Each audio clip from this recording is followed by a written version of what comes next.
Whether it be in the fight against Syrian regime forces in Idlib, or against PKK terrorism, or more recently against Libyan warlord Khalifa Haftar's failed advances towards Tripoli, there is one common denominator that has brought success and aerial superiority to Turkish forces, and that is Turkey's military drones.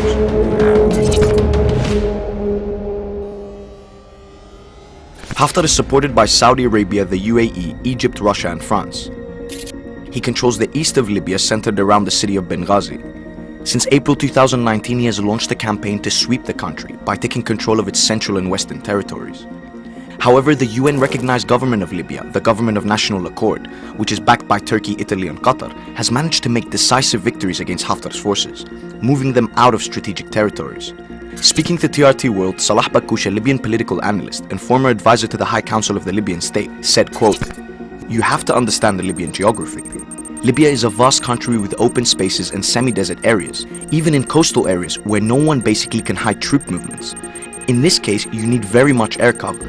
If you do not have air cover, you will be easily hit by the opposing side. And that's what happened to us until we got the Turkish drones."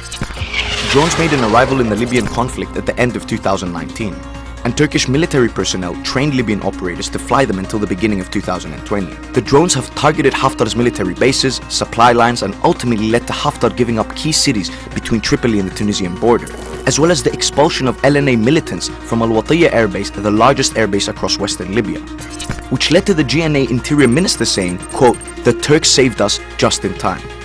Turkish drones have also proven to be lethal and highly effective in the Syrian conflict.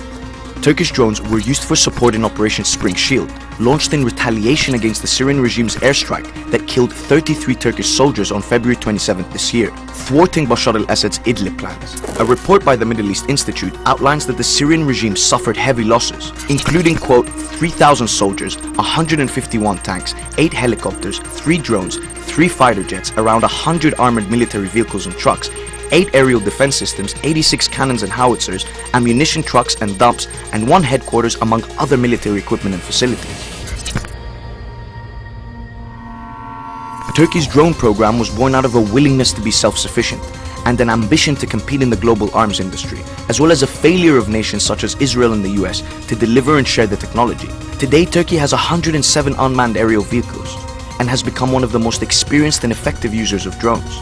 Turkey has several domestically produced drones, such as the TAI Anka, the Bayraktar TB2, and the Bayraktar Akinci that provide surveillance, reconnaissance, and firepower.